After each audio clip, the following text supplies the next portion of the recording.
दीपक लक्ष्मीकांत खत्री, राहणार जुन्नर, रविवारपेठ. माझा पेढ्याचा व्यवसाय आहे. दीपक खत्री पेढे नावाने आमचा ब्रँड आहे. साधारण मी आता 26-27 वर्ष झाले या व्यवसायामध्ये आहे. तसा आमचा पिढीजात व्यवसाय आहे. आमचे चुलते बनवायचे, त्याच्यानंतर आता आम्ही सुरुवात केलेली आहे. जो पारंपरिक असल्यामुळं आम्हाला ते उपजतच होतं. चुलत्यांनी म्हणजे त्यावेळेला परिस्थिती हे करते ना सगळं ह्याला. त्यावेळेला मग चुलत्यांनी शाळा सोडल्याच्या नंतर मग पहिले खानावळ होती. खानावळच्या नंतर त्याच्यातून काही जास्त आउटपुट होत नव्हता, म्हणून मग आमचे छोटे चुलते त्यांनी ह्या व्यवसायाला सुरुवात केली. चुलत्यांच्या ह्याच्यातून तरी 50 वर्ष झाले असे. माझे 25, त्यांचे 25.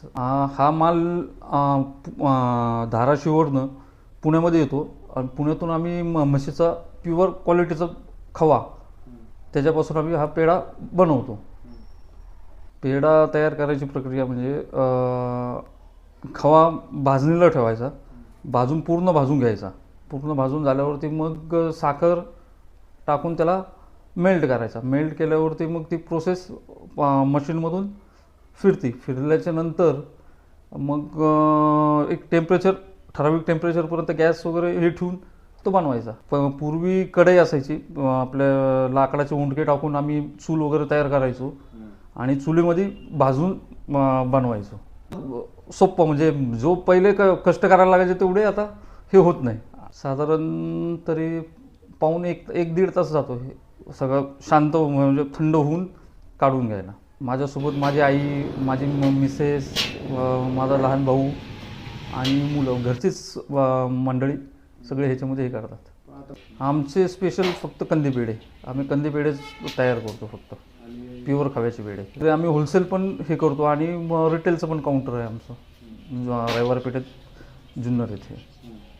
चॅलेंजेस म्हणजे आता कॉम्पिटिशन जास्त प्रमाणात आले आणि क्वालिटी मेंटेन ठेवणं हे सगळ्यात महत्त्वाचं हे असल्यामुळं थोडं गिरायकांना चांगलं कसं देता येईल याचा प्रयत्न आपण जास्त करतो. आज आमचं जेवढं 50 वर्षाचं नाव आहे ते आपण टिकवण्याचा तो प्रयत्न करतोय. आमचं प्राधान्य क्वालिटीलाच. आमचं बाकी मार्जिन कमी असलं तरी चालेल, पण क्वालिटी खराब होतं कामा नये. त्या गिरायकांच्या आशीर्वादामुळे तर आमचं चाललं आहे सगळं व्यवस्थित, कारण आम्ही क्वालिटी मेंटेन ठेवल्यामुळं कस्टमर पण आम्हाला भरपूर आहे. आमचं असं बाहेर गावांना सुद्धा भरपूर सेल होतो, म्हणजे असं होलसेलचं पण असतं आणि रिटेलचं पण असतं आपलं. ना आम्ही गिरायकाचं समाधानच आमचं समाधान आहे. त्यामुळं आम्ही क्वालिटीच्या ह्याच्यात कॉम्प्रोमाइज करत नाही. आणि जरी असलं तरी कस्टमरला आपण म्हटलं की 10 रुपये वाढून हे करू शकता का, कस्टमर पण देतात, काय असा प्रॉब्लेम येत नाही. आत्ता आपला आहे 540 रुपये किलो. होलसेल आम्ही देतो 480 रुपये किलो आणि रिटेलला विकतो 540 रुपये किलो, 550 साधारण. तेच आता पूर्वीपासून आमचं चालत आल्यामुळं आणि क्वालिटी असल्यामुळं येणं स्वाभाविक आहे. नाही, कष्ट करा आणि क्वालिटी मेंटेन ठेवा, कस्टमर संग व्यवस्थित हे ठेवा, कोऑर्डिनेशन, काही प्रॉब्लेम येत नाही. आता तसं बघायला गेलं तर क्वांटिटीपेक्षा क्वालिटीला महत्त्व द्या.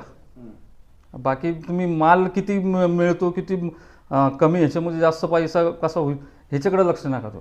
कष्ट करा आणि जो माल चांगला आहे तो त्याला प्राधान्य जास्त. आता फूड ह्याच्यावाले पण फूड इन्स्पेक्टर वगैरे ते पण आता रेड वगैरे करून हे जे काळा बाजार करतात त्यांच्यावर पण त्यांनी जास्त प्रमाणात बंदी, दंड वगैरे हे केलेलंच आहे. ऑयोडीन असतं, ऑयोडीन आम्ही सगळं चेक करून घेतो. ऑयोडीनवरती आपलं जो ऑयोडीन थोडं खवा घ्यायचा, खवा घेऊन आपण चेक करायचं, ऑयोडीन टाकायचं त्याच्यावर. ऑयोडीन टाकून जर कधी हिरवा झाला ऑयोडीन टाकून तर तो व्यवस्थित आहे, आणि जर कधी समजा लाल पडला तर तो भेसळ आहे. आपण प्रत्येक ह्याचं आपण चेक करूनच हे करत असतो. भेसळीमध्ये काय वापरतो? भेसळीमध्ये काय, केमिकल पावडर, दूध पावडर, हे जे डालडा तूप वगैरे हे प्रमाण जास्त राहतं ना होतं. पण आता शेवटी आपलं नाव आणि आपण जे मेंटेन ठेवलेलं असल्यामुळं काय एवढं वाटत नाही असं. थँक्यू. वेलकम.